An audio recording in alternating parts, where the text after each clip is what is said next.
Bonsoir, chers frères et sœurs.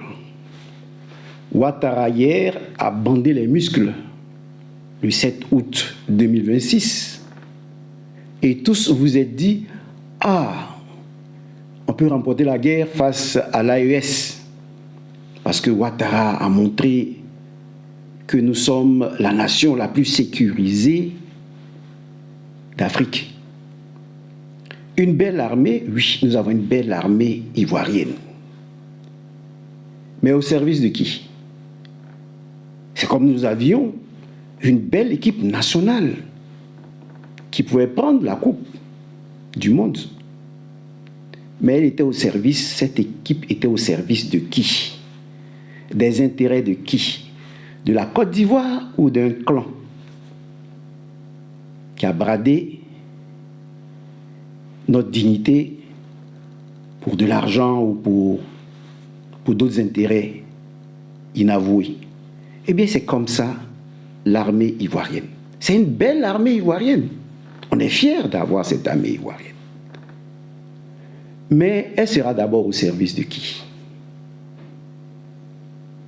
C'est ce que vous devez comprendre. Alors, regardons cette partie de la vidéo de l'indépendance pour nous dire cette armée est au service de qui? Regardez.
Alors, vous avez vu ce couple assis là, c'est une entreprise.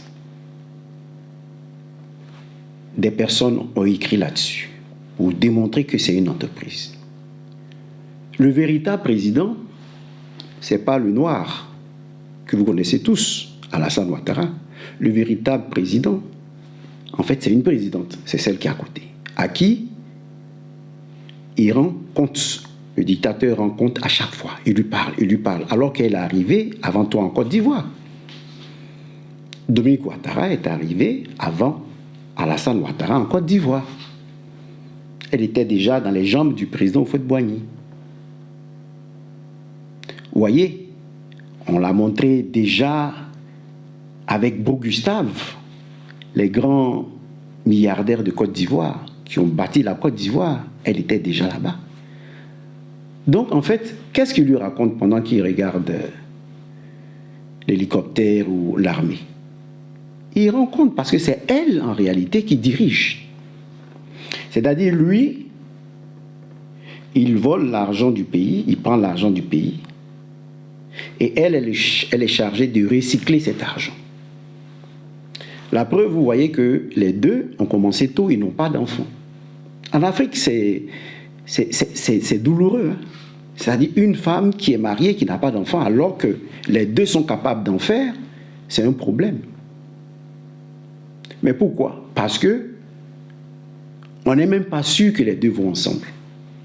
Puisque vous allez souvent sur l'intimité du président Laurent Gbagbo, nous n'allons pas descendre dans la boue, mais nous allons limiter à ça. Parce que les services secrets occidentaux envoient certains couples dans les pays. Un joue le rôle de l'ambassadeur, l'autre le rôle du chauffeur, mais en réalité, le vrai ambassadeur, c'est le chauffeur.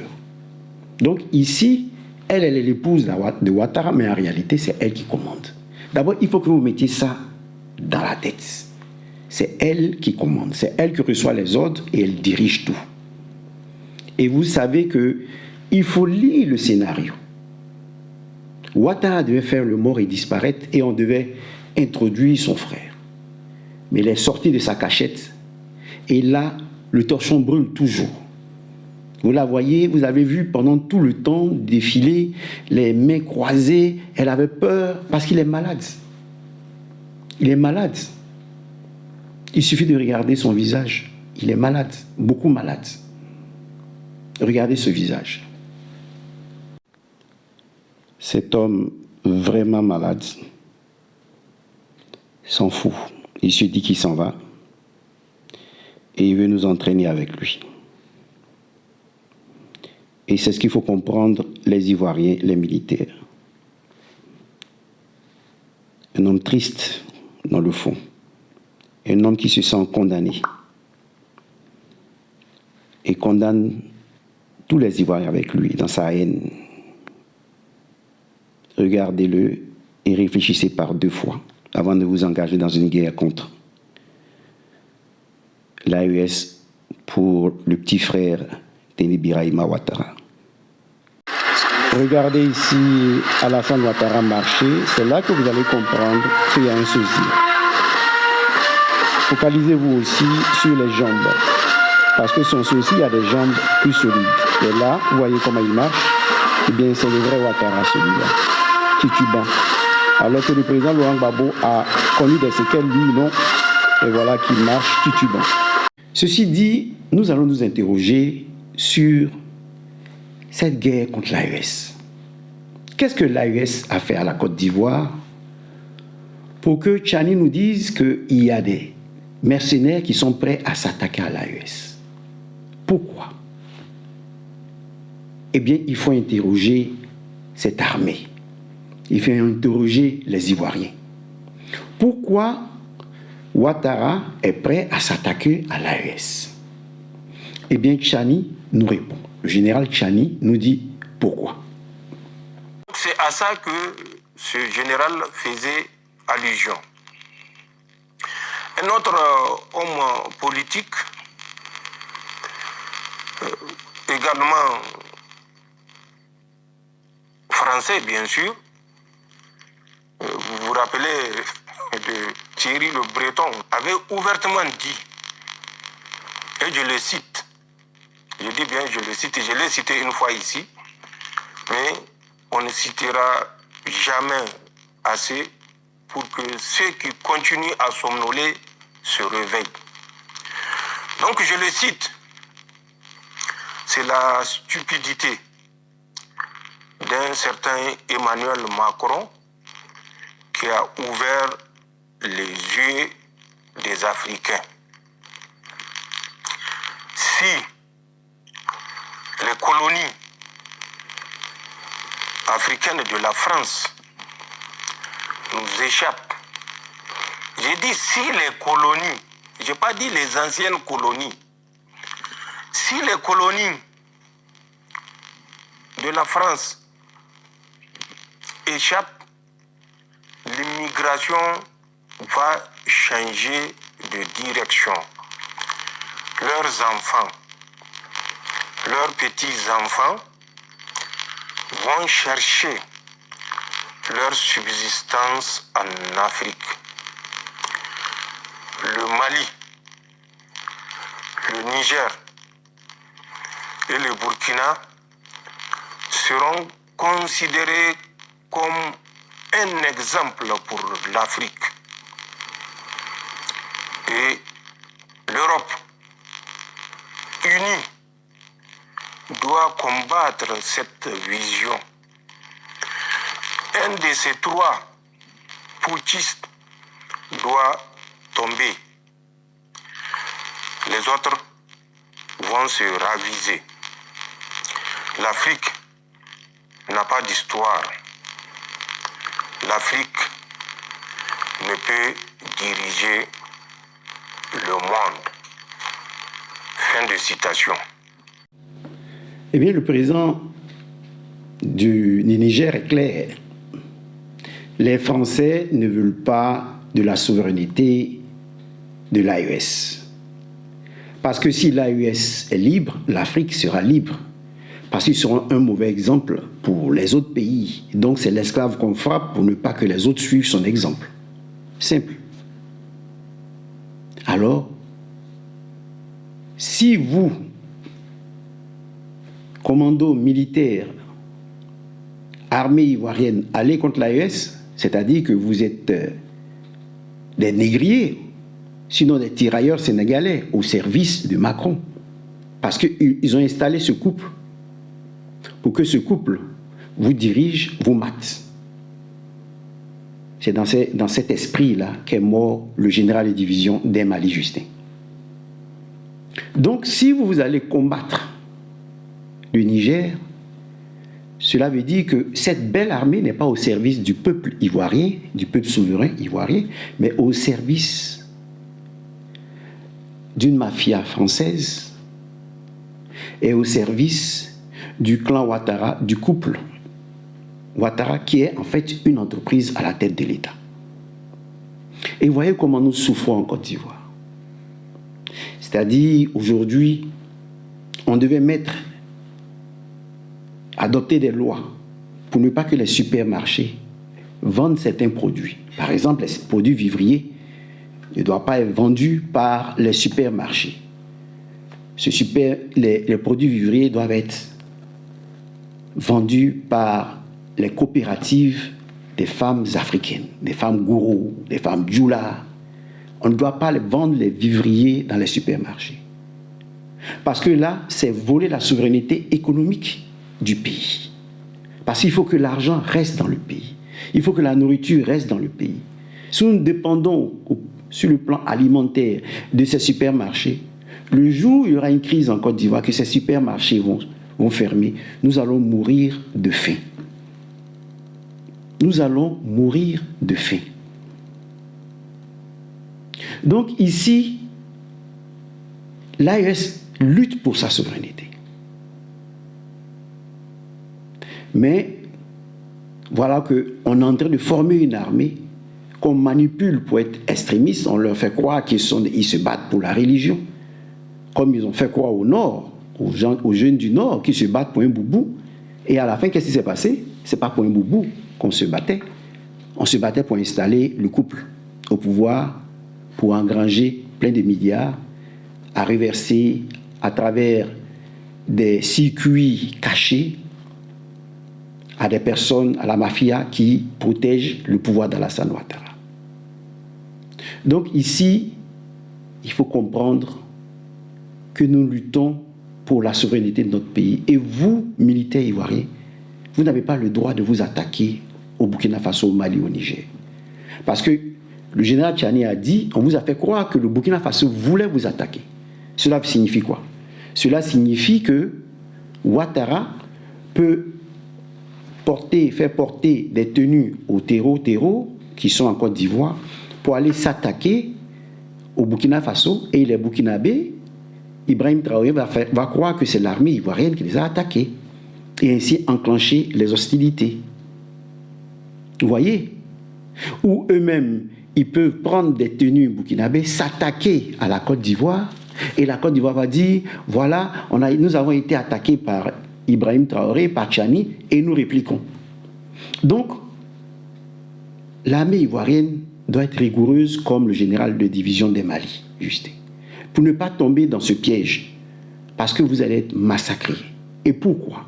Pourquoi vous allez être massacrés? Pourquoi vous allez perdre cette guerre? Je vous donne la feuille de route cachée derrière tout ce qu'ils sont en train de faire. Ces spectacles ces pièges qu'ils veulent vous tendre pour vous pousser à vous battre contre l'AES. regardez la feuille de route qui est cachée derrière. Nous écoutons ce Français. En Afrique, nous ne pouvons pas quitter le Niger et je suis donc pour le coup dans les 19% des sondés qui pensent que la France doit rester présente militairement non seulement au Niger mais ailleurs en Afrique. Notre retrait nous coûterait très cher à terme. Nous avons besoin de rester très présents sur le continent africain. C'est déjà donc c'est la base principale aujourd'hui au Niger de la lutte contre le terrorisme. Mais c'est la seule qu'il nous reste après avoir été chassé d'autres pays. Donc il y a un intérêt stratégique évident pour la France à rester présente. Donc on verra. La situation est évidemment très confuse pour le moment, mais notre intérêt premier, c'est de rester sur place le plus longtemps possible. En tout cas, nous devons absolument rester ici, parce que sinon, c'est la dégringolade complète, et nous le paierions cher dans l'avenir. Donc il y a un intérêt national bien compris, qui est que la France reste sur la question de la lutte contre le terrorisme, en l'occurrence, c'est ça. Mais pas que, écoutez, c'est-à-dire moi je veux pas être naïf, parce qu'en diplomatie, il faut pas être naïf. La France a besoin d'être présente en Afrique, y compris pour ses intérêts économiques. Voilà, c'est pas la peine qu'on se raconte l'histoire parce que Moscou, eux, ne s'en rendent compte pas. Moscou veut absolument assurer une présence parce qu'il y a un intérêt économique. Nous devons avoir la même logique. Et donc, bien sûr que c'est consommateur de temps, d'argent, mais c'est aussi pour nous une manière d'assurer notre indépendance, en tout cas une partie de notre indépendance. En l'occurrence, vous avez parlé de l'uranium tout à l'heure, et ça nous paraît absolument essentiel. Donc, ne soyons pas naïfs, on peut nous accuser de ce qu'on veut. La France a un grand passé en Afrique et elle doit conserver une partie de celui-ci pour l'avenir. Ce que je voudrais que vous reteniez dans l'intervention de ce Français, ce qui est essentiel, c'est qu'il dit « Les Russes sont venus avec leur armée pour des intérêts économiques. Nous aussi, nous devons nous maintenir au Niger pour des intérêts économiques. » Déjà, c'est faux. C'est faux. Pourquoi? Parce que les Russes ne se sont jamais imposés aux Africains. Jamais. Sékou Touré, c'est Sékou Touré qui a rejeté la France et qui a fait appel aux Russes. Le Mali a travaillé avec l'armée française et s'est rendu compte que cette armée coloniale ne cherchait pas à défendre le Mali, mais à l'appauvrir. C'est ainsi qu'ils ont fait appel aux Russes. Le Burkina Faso, eh bien, sont des relations historiques, ainsi que le Mali et autres. Donc déjà, cet homme ment, parce que les Russes ne s'imposent pas aux Africains, aux États africains. Ils ne se mêlent même pas de leur politique. Ce que font les Français. Est-ce que vous comprenez? C'est essentiel de le savoir.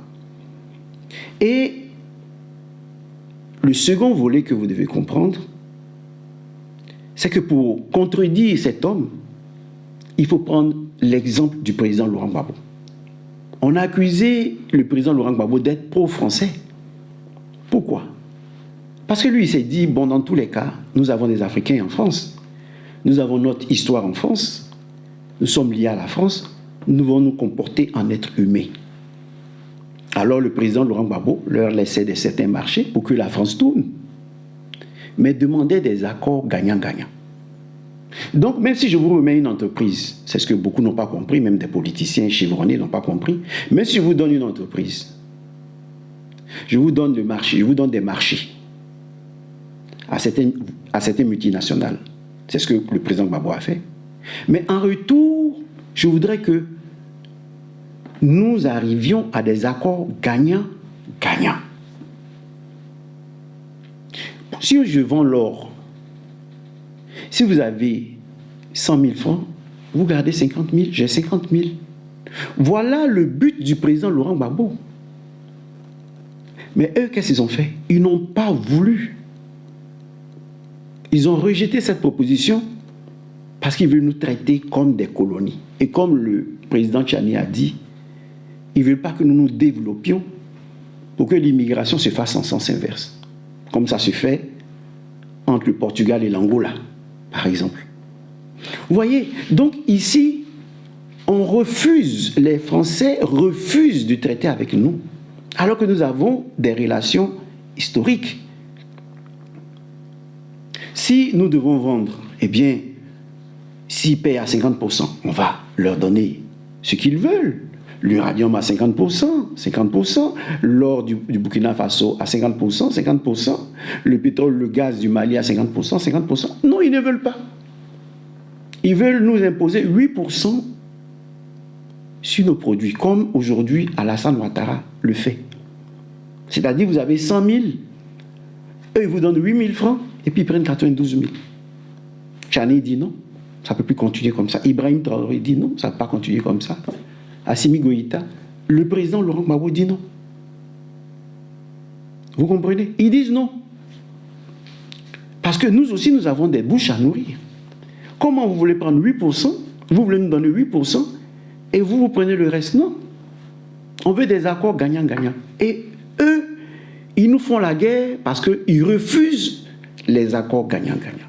C'est ce qu'il faut bien saisir dans votre tête. Alors, l'armée ivoirienne, vous êtes pour des accords gagnant-gagnant ou bien pour recevoir des miettes et après votre femme souffre? On ne sait même plus quel commerce faire. Parce que dès que tu ouvres une boutique en Côte d'Ivoire, les impôts te font fermer la boutique. Et eux, les gens de leur clan ouvrent des boutiques, ils ne paient pas d'impôts. Donc la concurrence est déloyale. Demandez aux gens, aux pharmaciens et autres, à tout le monde. Les impôts sont tels que tu croupis sous le poids des impôts et tu fais une boutique. Il y a des médecins qui sont devenus planteurs parce qu'ils ne pouvaient plus tenir la route dans le privé.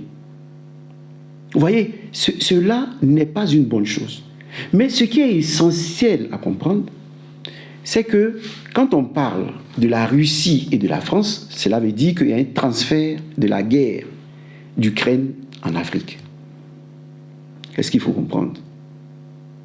Maintenant, regardez ce qui se passe en Ukraine pour dire ce qui va se passer en Côte d'Ivoire lorsque la Côte d'Ivoire va s'attaquer à l'AES. Je vous laisse visualiser cette vidéo et on va analyser ensemble ce qui va se passer en Côte d'Ivoire quand vous allez vous attaquer à l'AES. Regardez. Les Ukrainiens en âge de combattre. Depuis ce 5 août, les Ukrainiens en âge de combattre n'ont plus droit à la protection temporaire au sein de l'Union européenne. Le but est de permettre à Kiev de mettre la main sur les millions d'hommes qui fuient la mobilisation forcée et le front. Les détails avec notre reporter Yuria Prolev.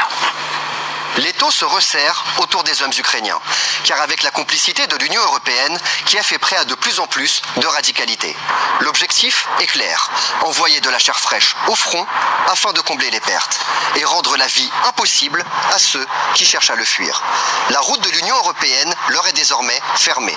En effet, depuis ce 5 août, les Ukrainiens en âge de combattre sont exclus du statut de protection accordé dans l'Union européenne aux Ukrainiens. À cette fin, sans préjudice du droit de l'Union et des droits fondamentaux, la protection temporaire ne devrait être accordée qu'aux personnes qui peuvent fournir aux autorités nationales des États membres la preuve qu'elles sont, le cas échéant, en règle avec leurs obligations militaires. Compte tenu de la nécessité de prendre en compte les besoins actuels en matière de défense tels qu'ils sont définis par l'Ukraine et sans affecter la situation des personnes qui bénéficient déjà d'une protection temporaire dans un État membre donné avant ou à la date d'entrée en vigueur de la présente décision. Car il faut savoir qu'aujourd'hui, en Ukraine, environ 2 millions d'hommes sont recherchés par les autorités de leur propre pays car ils fuient la mobilisation forcée. Et selon le ministère de la Défense, en plus de ces 2 millions de personnes recherchées, 200 000 soldats qui étaient au front ont fui leur position, c'est-à-dire qu'ils ont déserté.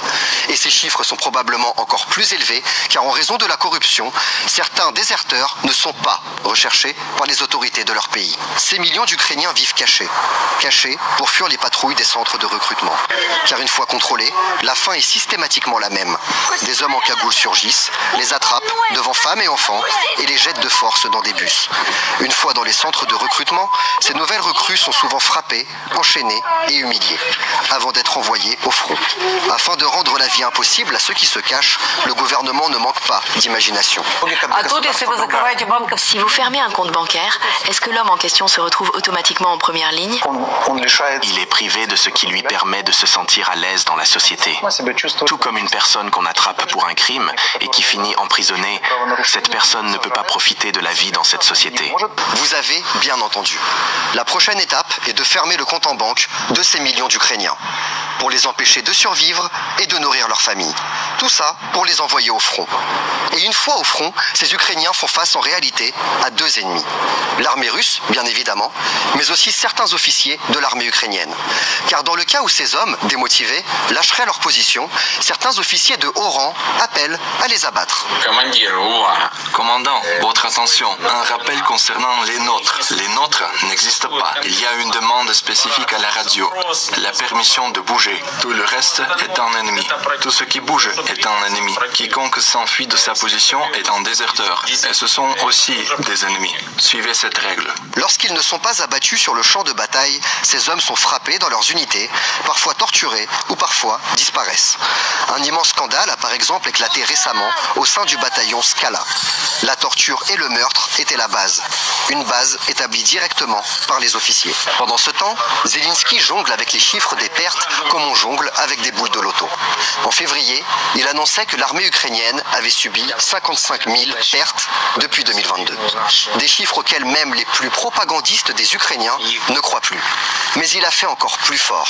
Fin juillet, après plus de 6 mois de combats violents à Konstantinovka, il annonce des chiffres mis à jour sur les pertes ukrainiennes.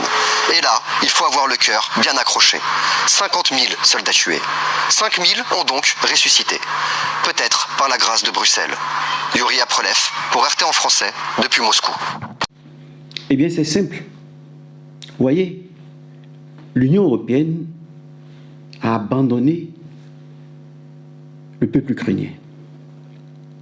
Ils ont besoin de 2 millions de personnes et ils ne permettent même plus que les Ukrainiens, qu'on veut faire entrer dans l'Union européenne, viennent en Europe parce qu'ils doivent aller au front.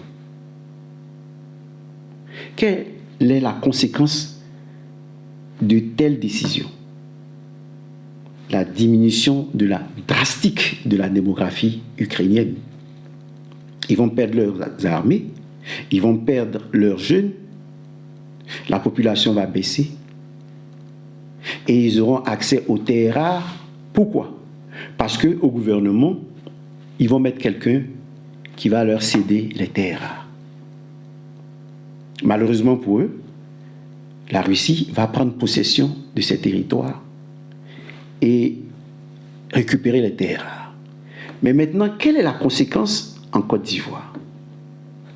C'est-à-dire, ils viennent. Ce ne sont pas eux. Ce ne sont pas les Français qui vont combattre à votre place.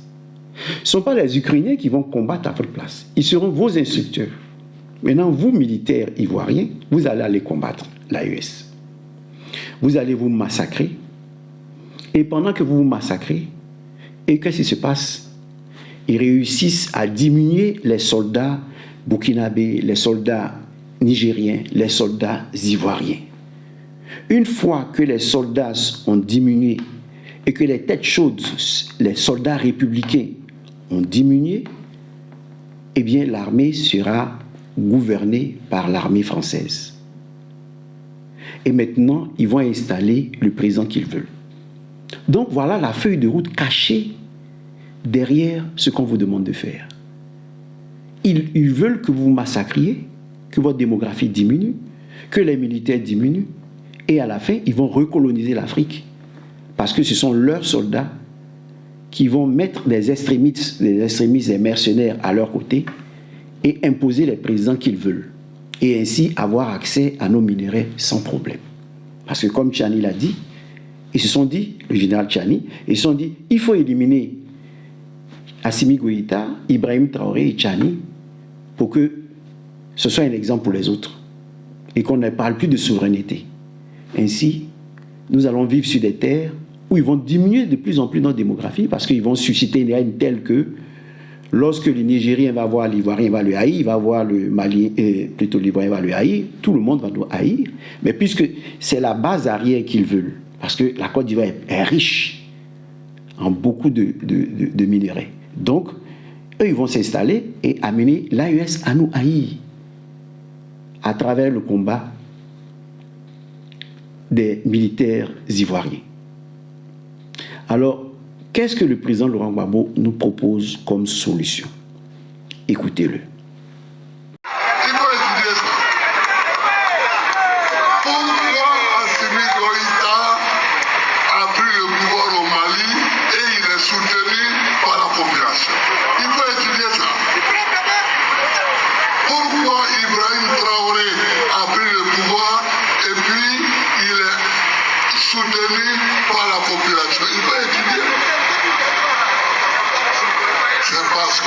qu'ils ont promis de lutter contre les djihadistes et qu'ils luttent contre les djihadistes. C'est ça.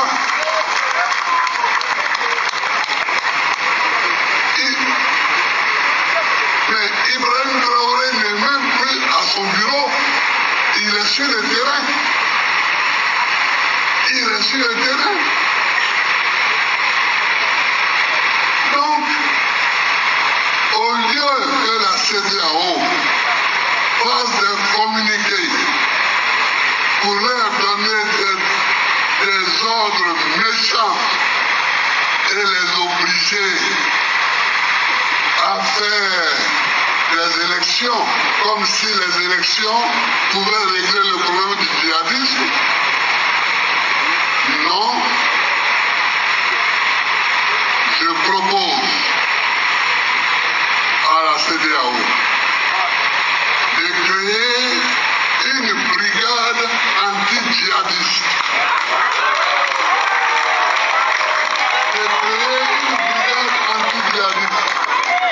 De l'ordre comprenant les militaires de tous les pays de la CEDEAO. Et que ceux-là se mettent en mouvement et en patrouille contre le djihadisme. Si on ne fait pas ça, c'est qu'on n'a rien fait. On résout deux problèmes. Premièrement, on lutte contre le djihadisme, contre la malfaçon, contre le banditisme terroriste. C'est ça qu'on fait, premièrement. Deuxièmement, on évite d'appeler au secours des troupes européennes.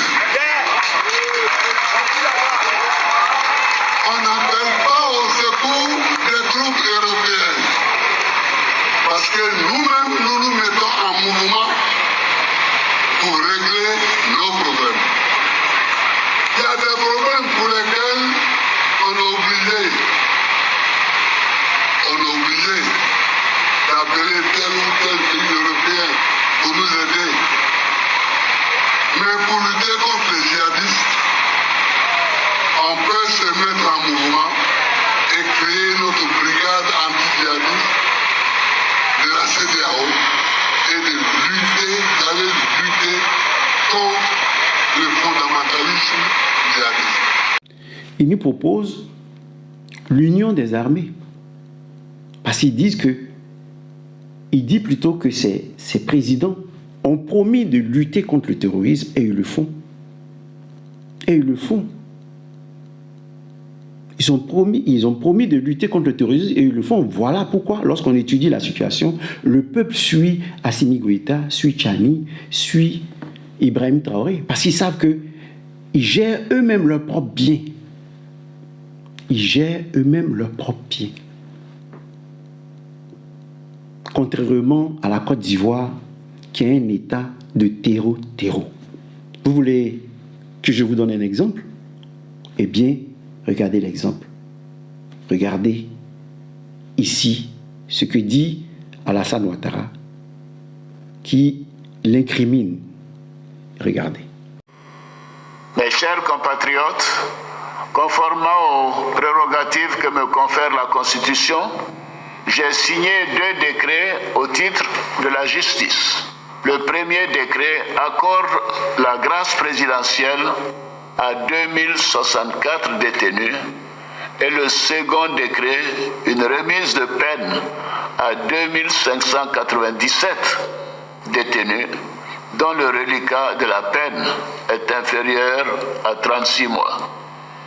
Ainsi, 4661 détenus, je dis bien 4661 détenus de droit commun, condamnés pour des infractions mineures, recouvreront la liberté très bientôt. Mes chers compatriotes. Voilà, nos analystes vous ont dit que c'est les mêmes images en 2025. Mais maintenant, nous allons nous pencher sur le contenu. Le contenu, on vous dit, c'est 4661 prisonniers qui seront libres. Vous voyez, on va utiliser la numérologie.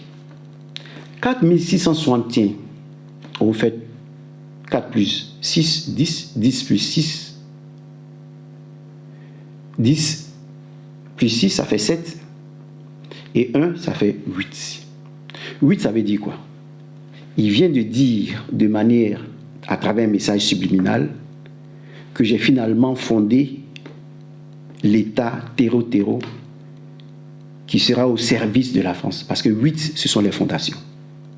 Donc, en disant qu'il libère 4661 prisonniers, il vient de nous dire, de confirmer que la Côte d'Ivoire est désormais un État terreau-terreau. Et lui, il libère les prisonniers. Pour dire quoi?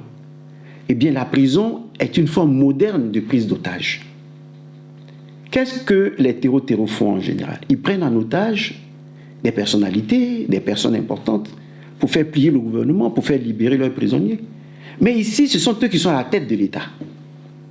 La justice, le procureur Brahma Ouma et tout cela sont à la tête de l'État. Donc on te prend, quand on sent que les élections arrivent et que vous voulez aller pour vous battre pour la démocratie, on vous prend pour rien, on vous met en prison. Parce que c'est une prise d'otage, mais de manière moderne. Donc la Côte d'Ivoire est un pays de terreau dans sa forme moderne. C'est-à-dire, ils ont atteint le sommet de la traite négrière. Et Ouattara, je dirais, est le plus grand négrier de tous les siècles. Je vous assure. Ils ont réussi à concevoir un État terreau et qui va conduire une traite négrière, mais qui va arriver à l'élimination des Ivoiriens et à la diminution de la démographie africaine. Parce que, comme le disait Tchani, le monde ne doit pas être dominé par l'Afrique. Comment le monde sera dominé par l'Afrique? Si nous avons la population active la plus importante dans le monde, puisque eux ne font pas d'enfants, eh bien, nous serons appelés pour aller travailler dans les autres pays parce que la population chez eux va baisser. On le voit déjà au niveau de l'Église catholique. Les prêtres catholiques viennent en Europe enseigner, prêcher, alors que c'était les missionnaires européens qui étaient venus nous enseigner la parole. Donc c'est ce qui va se passer. Et donc, ils n'en veulent pas. Il faut qu'ils diminuent la démographie africaine. Et c'est ce que Sarkozy disait. Si nous sommes nombreux, nous allons dominer le monde. Vous voyez? Donc vous avez un chef terroriste en la personne, de terreau en la personne d'Alassane Ouattara, qui quand il est venu, il a commencé à faire les prisons, il a commencé à faire les routes. Les routes pourquoi? Pour que les chars circulent vite, pour frapper toute rébellion, toute révolution. Il a commencé à faire les prisons pour des prises d'otages, parce que c'est des prisonniers politiques. Il a commencé à faire des fontaines. Pourquoi? Pour nous faire boire ce qu'il veut. Et aujourd'hui, il confirme cela en disant, eh bien, vous n'avez pas droit de prendre l'eau du marigot, de creuser des trous, des puits, sans ma permission. Voilà où nous sommes arrivés. Vous voyez? Parce qu'il tient notre vie en main. Voilà. Les supermarchés appartiennent aujourd'hui à son épouse. Elle est devenue la femme gourou. Le cacao appartient à son épouse. Ses enfants sont propriétaires des champs de cacao et de tout. Des plus grands broyeurs. Vous voyez, ils ont tout pris. Et maintenant, ils vont faire mourir petit à petit, comme le serpent bois. Nous serrer, et puis nous avaler. Voilà pourquoi le président Laurent Gbagbo dit « Coupons la tête du serpent ». Je vais vous laisser sur cette note musicale du Zouglou pour réveiller la conscience de nos commandos, de nos soldats. Allez, à ce soir à 22h30, pour que nous parlions de comment les Africains ont pu dominer le monde pendant des millénaires. Comment ils ont réussi à le faire? Eh bien, tout a commencé à l'Afrique et tout finira en Afrique. Ce soir, nous allons en parler à 22h30 sur le plan spirituel. Merci.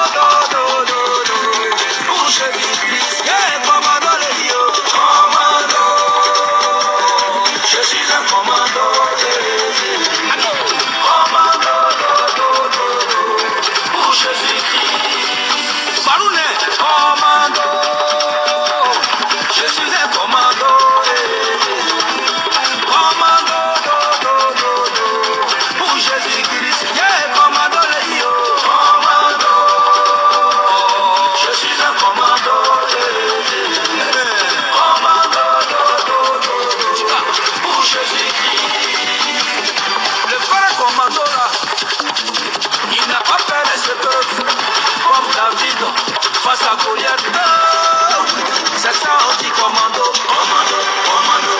Le vrai commando là, il fuit le péché, comme Joseph, face à la femme, il prend Potiphar, c'est ça on dit commando, commando, commando. Le vrai commando là, il n'a même pas le temps de faire, il prend son temps pour parler de Jésus, annoncer la bonne nouvelle, c'est ça on dit commando, yeah commando les yo.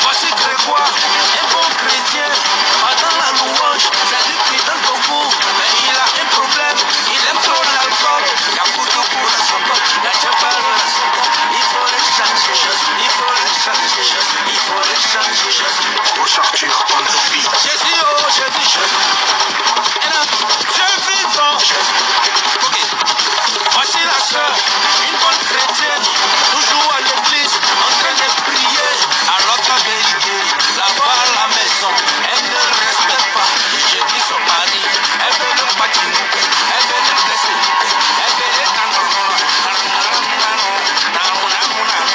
il faut la changer, il faut la changer, il faut la changer.